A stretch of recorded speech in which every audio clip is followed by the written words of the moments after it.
Fatima Zahra, Salamullah alayhima. The first day of the month of Dhul Hijjah is also a markstone of the beginning of this family who eventually introduced to mankind personalities such as Imam Al-Hasan, Imam Hussein, and Hazrat Zainab al-Kubra Salamullah alayha, and Kulthum, which each of these children in their own way they served the cause of Islam, and also they dedicated their life and sacrificed a lot for humanity in order to provide a path of light and guidance. We ask Allah subhanahu wa ta'ala to help us to learn from the marriage, from the family of Amir al-Mu'mineen Hazrat Fatima Zahra, and look up to them and look at them as examples and role models, and find lessons such as a life of zuhud, a life of simplicity, a life of contentment, qina'at, and a life that ultimately helping one another, a spouse helping one another to serve Allah subhanahu wa ta'ala in the best possible way. For the honor of Imam Ali alayhi salam and Hazrat Fatima Zahra, recite salawat ala Muhammad wa ali Muhammad.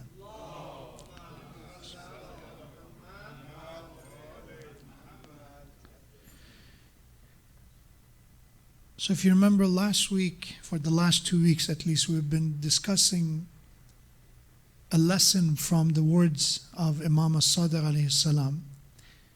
And we talked about honorable morals, practical lessons by our sixth Imam about how to implement akhlaq practically in our life. What should we focus on? We covered some of them, if you remember. Anybody recall any of those? That Imam alayhi salam said, Al-Makarim Ashrun. When we talk about Makarim, the honorable behavior and akhlaq, there are 10. We discussed some of them. So anybody remember? Sidqul Ba'as, which means to be truthful, to be steadfast at the time of difficulty, at the time of hardship. Because in life we have ups and downs, and ups usually we perform well. We have a smile when everything is going well, everybody have the smile, everybody give charity, everybody do the basic of decency. But when we have some form of challenge in our life, ba'sa, financial difficulty, health problems, just had an argument with someone, then there's a moment of down. From honorable morals is to have that steady performance at the time of difficulty. That's number one. So if I see my akhlaq is good when everything is going well, that's not makarim wal akhlaq. That's not makarim. That is literally being average. Makarim, the honorable level, is that you are able to control yourself at the time of difficulty. And I give you a solution. Anybody remember said what to do in order to make that happen? Anyone? In order to make our akhlaq at the time of difficulty and hardship, make it stable, what should we do? I said, if I give you one tip, is about expectation. Is you always have to be ready for the challenges. If you think that the world we live in is always will be,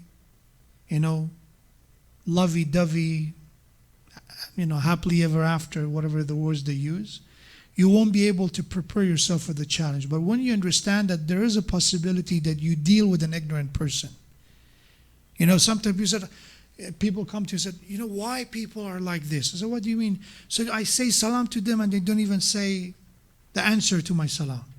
Because we expect something in return.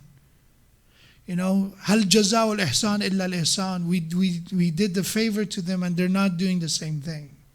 There's an expectation, which is fine, but we have to be prepared that there are some individuals that they're not even doing the basic of decency. We have to understand that. Not everybody is decent. Regarding money is that we have to have that expectation that money is not going to be no issue forever. Right now, alhamdulillah, I have a job, right? I'm able to pay my bills. But unfortunately, all it takes is losing your job for a couple of months. And all your, balanced checkbooks and accounts and due dates and all of them start to have a problem. You have to understand that that is a possibility. Possibility. Not to live in fear of that, but understanding that it's part of life to have ups and downs. There will be days that you're healthy, you're in a good mood. There will be days that you have a migraine, you have a headache, and that's part of life. You have to have realistic expectation of life. Realistic. Optimism is very good, by the way. We're not against optimism. Husnul dhan is one form of optimism. Is in our tradition has been said that you must to have this optimism toward Allah. For example, Imam Rida alayhi salam said, always assume and expect the best from Allah. Husnul dhanna billah. Because in the day of judgment, Allah will judge you based on the level of expectation you have from Him. So if your expectation from God is to be strict and no mercy and just absolute justice, in the day of judgment you will be judged with your perception of Allah subhanahu wa ta'ala in that way. Imam Riza says. But if your expectation from Allah is mercy, not that you try to deceive or makr with Allah, but you expect mercy from Allah. You have husn dhan billah. As Quran said, ظَانِّينَ بِاللَّهِ ظَنَّ السَّوْءِ. One of the description of the mushrikeen and kuffar was that their understanding of God was based on ill assumptions. They have some assumptions, some guesses about Allah, but dhanna saw. It was the ill and sick type of assumption. It wasn't a very positive and optimistic. So I'm not against optimism. Islam is not against optimism, but it is important to don't live in a fairy tale either. Anybody who get married, this is what I tell everyone about, I know it's not the time to give. Today, alhamdulillah, I did a nikah, by the way, giving hope to single people, inshallah. I'm doing some nikah, so the cycle of marriage is happening, inshallah. When it's the right time, it will be your turn for the single brothers and sisters. But I pray that, inshallah, it's the right person that you found. It's your kuf, inshallah, somebody who will uplift you, so make you a better mu'min, inshallah, a better person. In that nikah, I give him a piece of advice. It seems some people consider poor taste to talk about problems at the time of nikah, but that's what I said today at the nikah. I said, let me tell you something, that today, alhamdulillah, you got married, you're now Islamically husband and wife, you're mahram and all that. But let you know, there will be days that you are not as happy as you are today. There's going to be challenges. There are going to be days that you have some disputes, some arguments. Just understand that is part of it. If you work together, you will pass it. You're not perfect, you're not perfect. That's what I told both of them. Imagine what kind of sheikh they invited for their nikah. Said, you're not perfect, that person is not perfect, is going to have problems. You're going to. Just make sure, don't lose your control, don't lose your mind. Oh, I thought this person, again, even the words in English, terminology, princess, right, is my prince, whatever, Prince Charming, all these words, is that perfect image of everything perfect. The reality is that when we marry someone, they're not perfect. They have flaws. The same way we have flaws. It's mutual. And we have to have that expectation. If our expectation is no mistake is accepted, then what happens? We make the life unbearable. We make the life we make a living hell for ourselves. We will do it. Oh, I didn't expect this person to do this or to say that. There's a degree, by the way. I'm not talking about any mistake that to tolerate. There's some mistakes some flaws that is ultimately a deal breaker. But we're talking most of the problems in our marriages are not deal breakers. Okay? So that was number one. Let's inshallah, wake up inshallah. Tonight, alhamdulillah, we have, we started a bit earlier. So let's recite a salawat to make sure everybody is with me. Allahumma salli ala Muhammad wa ala Muhammad. So that was number one. Sidqul Ba'as, to be steadfast, steady at the time of the difficulties. It means in the storm, you understand the strong ship.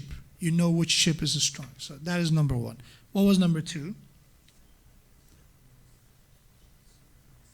Sidqul Lisan.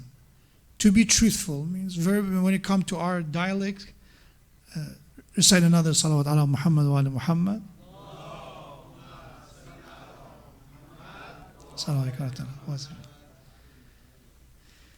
It's to be truthful no matter what's the cost. So in our daily lives, there are moments of test for honesty, for being truthful. Pathological liars, they lie because they lie. They lie for the sake of lying. That's a pathological liar. And that is, average human beings are not pathological liars. Average people, they lie when they have to. Right? And this test that we're talking about, makarimul akhlaq, is that they're truthful in the moments that they have to lie. Means everybody will say, it's if you lie because you will get into trouble if you lie now. So we call it white lies, right? I've seen people how they whitewash it. They go around it. I lied not for myself. I lied for the sake of Allah. You will be amazed how people sugarcoat everything. So that is something we're talking about. To be truthful at that moment. At that moment, that if you lie, you gain something. You gain something. But if you say the truth, you lose something, including reputation. Including reputation. I remember one of the speakers, one of the khutaba used to say this. He said, I used to, hear this from my ethic teachers, akhlaq teachers, about how important it is, to be truthful and to say, what is haqq, what is right. And even our teachers used to give us this example, that they say, hajaga, even if you did not go to Hajj, but you stay quiet about it because, it has a good ringtone to it, right? Or call you Ayatollah al-Uzma, right? Even if you're not an Ayatollah. Or doctor, even if you're not a doctor. That moment that you stay quiet about that title that you don't deserve, that is a form of lying itself.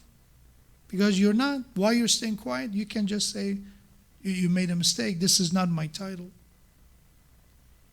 And especially if you stay quiet because with my silence, there will be advantage for me. Because sometimes we don't say anything because it's not important, right?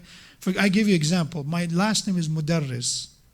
But in many places, I think even in Masjid Al-Nabi, probably 80% of the time, they call me Modarresi, with the yad then, and the ayat then. That's fine. That's not a moment I will disrupt. I think this is the first time. This is not a complaint. This is just an example, by the way. Keep doing Modarres or Modarres. Does not make a difference. But my point is, I don't interrupt because it does not add anything. It doesn't deduct anything. It's not really a deal. But when it comes to the titles, right? If you stay quiet, you say, okay, I didn't say it, so I didn't lie. They are saying it. They're at fault. So that is in a moment of test. So sidqul lisan, to be truthful. And it is difficult, I promise you. Your nafs will, be very strongly resistant towards saying the truth. Because self-preservation is part of our nature. We want to protect ourselves no matter what, so we will lie. Sidqul lisan. What is the good advice I mentioned? These are just a review, and just a student review. What was the tip I gave you for this one? How to implement truthfulness in our life? Anybody remember? The solution for this one, there's so many ways that we can increase the strength of our honesty. But the solution, one of them is always, there's so many tradition about the damage that lying causes to our iman. So try to remind those, write those for yourself, read them on daily basis, once a week, to make sure you don't forget that. For example, this known tradition by the Prophet said, a mu'min could be somebody who's scared, fearful. It's possible. It does not contradict with iman. It's a flaw of character, but it does not force iman to escape and leave your status of faith. So you can be mu'min and be fearful, scared. It is possible for a mu'min to be bakhil, stingy, not you're as generous. It's a flaw of character, but it's not a contradiction to faith. But Prophet said a mu'min will never be a liar, because lying and iman cannot coexist. Because how you can say, I believe in this, I believe in God, I believe in the Prophet, I believe in all I believe that Allah is present, close to me, I believe, there is a day of judgment, there is accountability, there is a hisab. I believe in all that, but I still lie. It cannot happen, it cannot coexist. So it is important to read those as a warning sign for ourselves. And secondly, remember, if you say the truth, what's the worst that could happen? Right? I could lose my job. I could get into trouble. Whatever it is, right? But the answer to that is that if Allah is the one that promised, if you say the truth, I will be the one providing for you. يَرْزُقْهُ مِنْ حَيْثُ لَا يَحْتَسِبْ مَنْ يَتَّقِ اللَّهَ يَجْعَلْ لَهُ مَخْرَجًا. If you say the truth, I will create a pathway for you. Yusuf alayhi salam said the truth after, we know the story of the king of Egypt, or Aziz Misr, after his wife approached him and all that. He said the truth that I didn't do anything wrong. He could just, get along with whatever was being asked from him. But he said the truth. What happened? What happened to Yusuf? He went to prison. So it's not like that if you say the truth, everything will go well. But in that prison, from the prison, Allah subhanahu wa ta'ala made Yusuf the king of Misr, right? The one in charge of Egypt. So if there is going to be an instant downfall, there will be rising as well. That you will rise from the ashes. Because when you say the truth, it means you made a mistake. So you have to pay. That's the reason we lie, because we made a mistake, we did something wrong. And if you don't lie about it, it means you have to face the consequences. So we have to face the consequences, but it means after that, eventually it'll make you a stronger person. That was number 2, to be truthful. Number 3, ada'ul amana. That's clear, pretty much, to be a trustworthy person. If people trust you with anything, amanat means I trust you with this money, with my property, with my house, with whatever it is. Be amin, right? In English, when you say honest, it also, we use amin as honest, but usually it's about being truthful. In this case, we're talking about somebody being trustworthy, that you fulfill people's trust. Don't betray, khiyanat, when it comes to people's trust. Okay? So that was the third one. I think these are the one we covered, right? We did not go more than this. So next on the list that Imam Sadiq alayhi salam says these are makarim, these are the honorable, the one that you have to inshallah strive for, is iqra'u dhayf, is to honor your guest, hospitality. So why this is one of the makarim al-akhlaq, I've talked about this so many times, and it's a beauty of the tradition of Ahlul Bayt. I've been giving lectures right now. I think this year is almost 15 years I'm giving lectures. So after a while, when you have your notes and you look at them and you're working on a new lecture, there's a lot of connections that you see between a lot of these traditions, the beauties that you discover through time. And one of them is when you say why, I ask myself, why this one?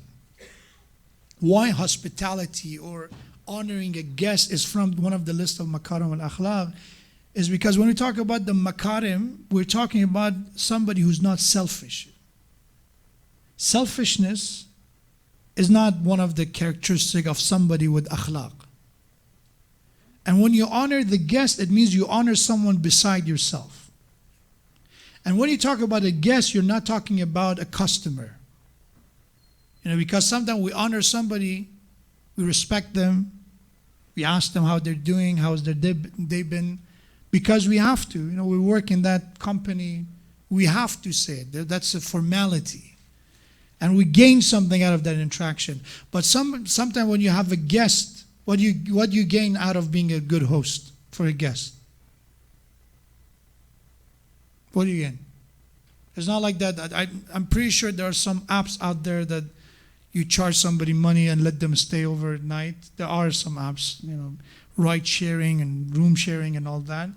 But in a regular situation, when you have a guest, you're not charging him anything. You just, for the sake of honoring a guest, you welcome them, you cook for them, you give them a space and that.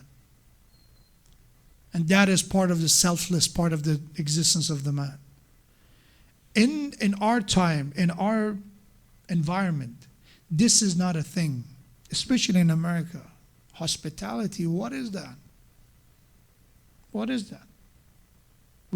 So we have to do things professionally. Even if sometimes I've heard people, they have guests over for a wedding or something. We booked them a hotel or motel. They stay over there, less problem. They will be comfortable. We will be comfortable. What is honoring guests? In some cases, you don't have a space. That's the only choice. I understand that. I'm not against booking a motel or hotel. Sometimes that's the only choice. You have to. But in a regular situation, I don't get it, by the way. Because unfortunately, we care too much about our own comfort zone. We don't like to leave it. Iqra'u dhayf, honoring guests, is about putting yourself in a position that you're not very comfortable with. And our religion is all about others, by the way. It's all about others. The known tradition by the Prophet said, when you are by yourself, when you're alone, there's kirahat, there's makruh. To eat alone is makruh. To sleep in a house by yourself is makruh. These are all makruh, not recommended. Anything by yourself, if you look at it, even when it comes to daily prayers, which one is better? The one you pray by yourself or jama'ah? Which one? So anything about self is not that much pushed. Yeah, some salatul layl, some alone time with Allah, that's an exception. But everything else is about being with others. Iqra'u dhayf is about honoring guests. It's about going out of your comfort zone, going out of your way to bring somebody. Because Allah said, as we said, صِبْغَةَ اللَّهِ وَمَنْ أَحْسَنُ مِنَ اللَّهِ صِبْغَةً. It's a good idea to taint yourself with the color of God. And the tafsir said, try to be like God. Not to become a God, be like God. Means if God is merciful, be merciful. Allah is adil, just, be just. All those qualities that Allah has in absolute perfection level, you try to achieve as much as you can. Allah loves that. The more you have in common with Allah subhanahu wa ta'ala, the closer you are to Allah subhanahu wa ta'ala. It makes sense? Yes? The more we have in common with Allah, it's a qurbatan ilallah, to get closer to Allah. So in order to get closer to Allah, you have to have something in common. How you can get closer to Allah with oppression, with tyranny, with dhulm, with being lustful and shahawat, which one? Is opposite of that. And who is the one honoring the guest better than Allah subhanahu wa ta'ala? All of us were guests. All the creation is the guest of Allah. And now our responsibility is to do a bit on the same direction. Honor your guests. Hospitality. Offering people. And that makes you be less alone. We heard the known story of Ibrahim alayhi salam. We have in some of the riwayat that if some of these prophets of God, they were not able to find a human being to eat with, not even an animal to eat, to share their food with. They will create something like a shape of something in front of them to have someone to eat with. How reliable that hadith is, that's debatable. But they were literally looking for an excuse to escape loneliness, especially at the time of eating. That known story that Ibrahim a.s. was eating, wanted to start eating, looked anywhere, a man was passing by, offered him to eat with him. He accepted. At first he didn't, he refused, then he insisted until he accepted. And when they started eating, he did not start with the name of God. And he said, I don't believe in God. Then Ibrahim a.s. told him, leave, what kind of person you are, that you don't appreciate the one who created you, provided for you. He left. I'm trying to just go fast forward of this story. You probably heard this story. I don't want to bore you with the same detail. Ultimately, Allah said, we provided for him for many years, and now one meal he wanted to share with you, and you refused him from that. And you were the one insisting for him to share the meal with you. And he went back to try to find him, insisting him to come back. He asked, what's going on? Once you tell me to stay, and now you tell me leave, and now you say come back. What's going on? Can you make up your mind? And he said, this is what happened. Allah subhanahu wa ta'ala asked me that I did not have the right. So that was a reason for him to be guided. But ultimately, to have guests over, that hospitality, is that, this is another point, and I inshallah move on to the next one, is that sometimes we think with verbal direction people learn. Be good. Don't lie. Be a better person. Don't go to a haram gathering. We think just a verbal direction will help. When in reality, when you are friend with someone, even if you don't give them that verbal direction, if they've been your guest, they hang out with you, as they say here. If they hang out with you, eventually they pick up. They eventually pick up. If somebody's your guest and you're going to masjid, are they usual, I'm talking about the regular situation, is that guest that you go, I'm going to stay by myself? Or they usually accompany you? Usually they accompany you without you telling them that direction. That you can have a positive impact on their life. And when you actually serve them as a host, you create that connection. Not that you force them. It's very different when you give somebody a meal, and a place to stay, a place to rest. They feel that sense of connection and being in debt to you. That when you even tell them something, they don't just say, oh, this person doesn't care about me. They just want to force me to become someone that I'm not. When in reality, just being a good host helps us. When that we give them advice, it will be more practical to listen. I give you one more, I was just reading recently that 27% of millennials, means young people, in America, they consider themselves alone, that they have no friends. 27%.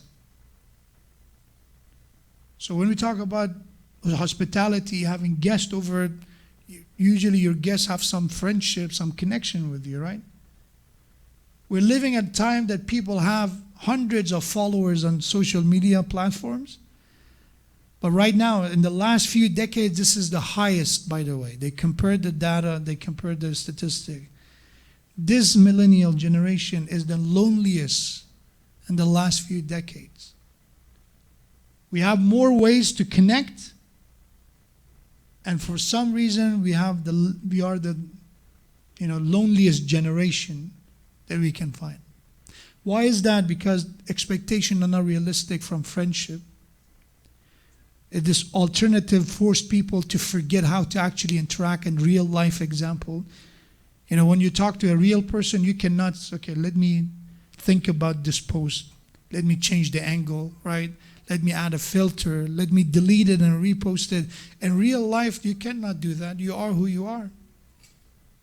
It makes it more difficult for people to interact. There's a lot of reasons, a lot. It's not only because of the social media. That's one of the reasons. إقراء الضيف honoring the guests. Try to have guests over often. Do not plan your weekends just with TVs, TV shows, theater. This is all we plan around. And then what we say is that, oh, we don't invite people because people are judgmental. When they come over, they say, and instead of saying thank you, they have an opinion. That's a human being. Every human being have their own opinion. They have an opinion. And it doesn't matter that what their opinion is, because if you consider it to be constructive, you listen to the opinion. If it's not, ignore it. And eventually, through trial and error, trying different people, eventually you find people that they're the right match to be your close friends. But you have to try it. But if our schedule filled with alone, individual activity is all about me and my wife, me and my husband, that's it. There's no other activity that is including other people. And you know, when we say that people are judgmental, what are we doing when we say that sentence? When we say people are judgmental, people are unthankful. You're judging them yourself. You say they're bad, it means I'm good. I'm the good one, they're the bad one. And that itself is one of the reasons that people actually don't move on from their mentality.